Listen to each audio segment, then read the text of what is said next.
Alright, we are recording. Okay. Should we introduce ourselves? No, you have to introduce the both of us. Okay.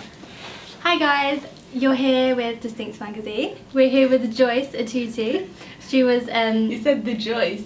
we're here with Joice Mc. I thought you said you were here with the Joice. With the Joice. Okay, start again. Okay. Take 2. Hi guys, you're here with Distinct Magazine. We're here with Joice Mc. She was crowned Miss Congo for 2015. And we're just going to do a little interview with her, ask her a few questions, and yeah, enjoy. So the first question, could you tell me a bit about Miss Congo and what it is? It's a non-profit ran organisation which just focuses and aims on bringing young women in the Congolese community together, putting them kind of like on a platform to become ambassadors for the young Congolese generation. And what made you apply? My sister made me apply. She did it like 5 years back, but she didn't win anything, so she actually won Best Talent, but then when she saw the flyer come up for the new one, she was like, you should definitely do it. And I was at uni at the time, so I was like, I don't know. And I remember saying to her, I don't want to win, I just want to come second. So then I still get a place, but I don't have to do as much stuff. Yeah. But then she was like, that's so pointless, so just do it, and that's what made me apply. Oh, that sounds good. What did you have to do to lead up to like the final night? Did you have like rehearsals? Like how did the whole process work? We had, at the beginning, we had like one-to-ones, and then we had rehearsals every Saturday.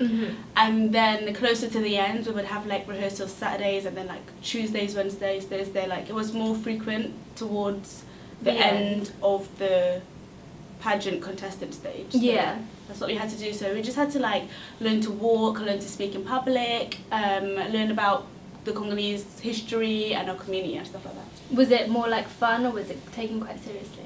At first it was fun, but obviously when it kicks in that, okay, it's going to be soon, somebody's going to win, like there's so many girls and ultimately there can only be 3 and 1 winner. Like, it's no game no more. How many girls were there altogether? There was like 15 at first, but then girls just start dropping out. Really? Like either the pressure gets too much, or there's always like too many girls in one place. Therell always be tension, that kind of thing. True. So I think a lot of them, one in particular, I think she dropped out because she just felt like, I don't know, but I really didn't care. It was easier for me anyway. Yeah, that's true. Did you make like good friends with the girls? Yeah, I'm still friends with I'm still good friends with like a few of them. Yeah. One is actually my business partner, and the other I'm really good friends with her. So I guess something good did come out of it. Yeah, that's good. So what did the final night consist of? Were there like different categories? What were each one? The first thing we did, we all took shots. What, backstage? Yeah, in the toilets. Cause it was in the toilets? It's scary out there. We were just like, oh my word. Like, I don't know, I was scared. Yeah. If I didn't do that, like, you know those tiny those tiny like shot things, the ones that are like £2 in the shops, that tiny bottles. Yeah, I did like a quarter of that, and it just made me feel like, my gosh. it made me feel so much better. But yeah, there was categories. So there's the first category, which we did like an opening traditional dance. Oh yeah. Yeah, so we did that, and then after that we did like, I think where we introduced ourselves, hi, my name is blah blah. And then we did traditional wear. Then we did like, it wasn't swimwear, it was like shorts, and like we designed our own tops. And then the last category was the evening gowns and the question round. And we also did our talent as well. What was your talent?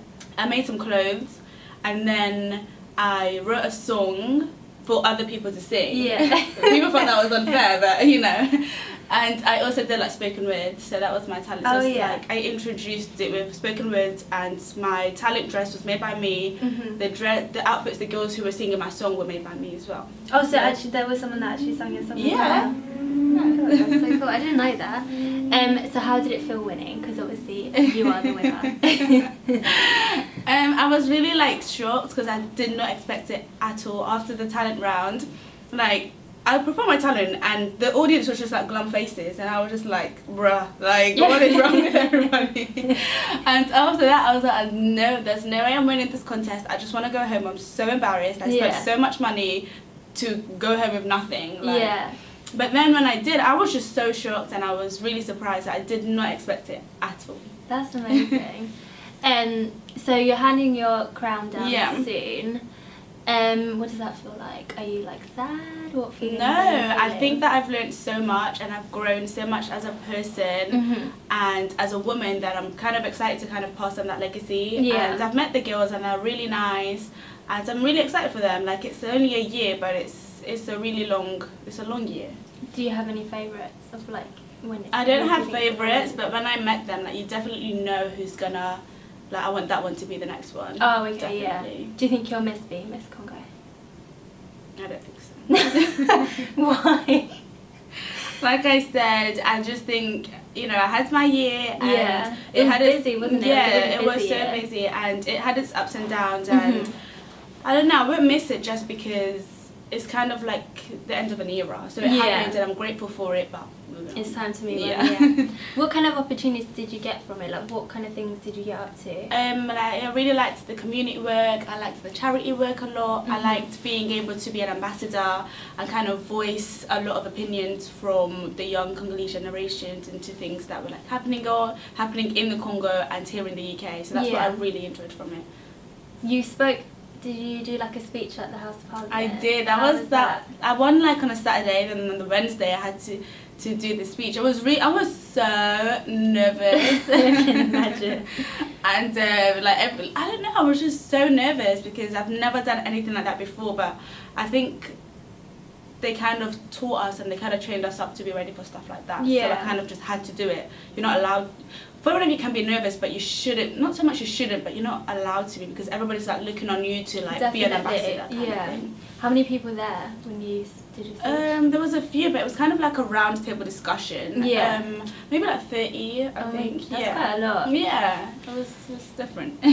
You went to you went to the Congo. Yeah, I did. How was that? That was amazing. I loved it. I mean, at first, I don't know, I was so excited, but my parents didn't want me to go. Like, they were really worried for me because really? we weren't going with the management. It was just me and the girl who came second. Oh, yeah. So it was just the two of us in a country that's not the safest. So Yeah. it was like really like parents and family were definitely worried, but I'm so happy I went. Obviously I was born there, but that was my first time there in over 10 years. So Oh, wow. I don't know, it was just amazing. I loved the good, the bad, the mosquito bites, the lot. Do you remember much from when you actually lived there, or was it kind of like just going to like you didn't really remember much? I remember like our house vaguely because we Yeah. went back to visit the house. But one thing I did notice when I went back, it was so much more developed than when I had been there previously. Like, I mean, the airport's not amazing, but you know, we have an airport that's, you know, is decent. Yeah. And the roads were amazing. I just loved every single moment of being there. That's good. So there's like a lot of pageants supporting the black community, Yeah. like Miss Nigeria, Miss Ghana. Yeah. Do you think that has brought more attention to the black community, like showcasing it in a positive light? Definitely, because when I was in my reign, of course I was friends with the other beauty queens as well. But let's say Miss Ghana, Miss Nigeria. Like Miss Nigeria, she started up her own thing, like her own organisation which aims to empower the youth. And then Miss Ghana, she started a thing called Young Queens, and again that's something to empower the youth. And I know they go to like House of Commons and stuff like that. So it's really nice to see girls who you wouldn't typically think are smart and educated because they, you know, they look good, so they can kind of just be models. Not saying that models aren't smart, but you know, like a lot of people just expect, oh, she's just a pretty face, but it's nice to see young, good-looking women like do more than just be good-looking women. So kind of use their minds and start something that will enable the younger generations to kind of carry on. Yeah. If that makes sense. So you have your own magazine. I do. Do you want to tell us a bit about it? What's it called? What's your target audience? It's called Nala Magazine. I launched that in July last year, and I started it when I was Miss Congo because obviously at that time I had the platform, I had the contacts. Well, I was gaining the contacts, so it just made sense for me to do it. Yeah. And sorry, what was the other question? Just tell me, like, what's your target audience? My target audience is just aimed at young women in the UK from ethnic backgrounds who are minorities here, just because I think it's really important for us to kind of unify. I think it's really important for us to know our history and to know our heritage and to know our culture. Fair enough, we're living in the Western society, etc., but I think in order for us to know where we're going, we have to kind of understand where we come from. So that's why I just thought, yeah. And I do like men as well, of course, but I just thought, let me aim it at women just because I think women, we just need more support and we need more support within each other. Yeah. So do you have like a team with you? How does it work? Yes. Well, it started off with me and then my business partner and then another girl. But then as time goes on, like different, again, working with women, like differences, colliding and all of that jazz. And one member left, but then there was a time when we had so many people, but nothing was getting done. So I was like, this isn't on. So I was just cutting everyone down. Yeah. Because it's quality over quantity. Definitely. Like, you don't need to be on the team when you're not willing to work behind the stage, but when the magazine comes out and we hold the events, you're there like, oh yes, we do this. No, stop it. I'm gonna have to stop you right there because you did not do that. So now it's just, there's me and my business partner, we're like the foundation, so we're the roots. So as long as we're there, anyone can kind of intern and come and go, but as long as she's literally my team, and I'm her team, so that's it really. That's all you need really, literally. So where did the name Nala come from? Like, what does it mean? I was Googling Nala. Do you know what it came from actually? I was interning actually with a female designer, and I told her about my idea, etc, and we were just talking talking names. My business partner came up with some names, but there was already magazines with that name. Oh yeah. And I was like, I want something that's fierce, like a lioness. And she was like, what about Nala? Like, that's Simba's. She was she was like Simba's wife or girlfriend or whatever. She's a lioness. I was like, that's perfect. I googled it, and there was no other Nala magazine, and then there was like different meanings in Arabic, there was different meanings in Swahili, and it just went hand in hand. So that's where it came about. Yeah. So what do you see for the future of Nala? What do I see?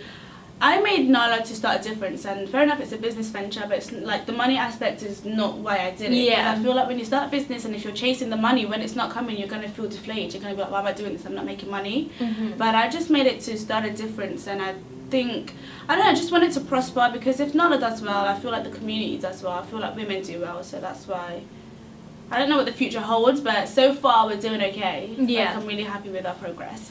So back to beauty pageants. Yes. There's been a lot like a negativity about beauty pageants. There's negative comments in general. Definitely. What do you think is the positive of beauty pageants?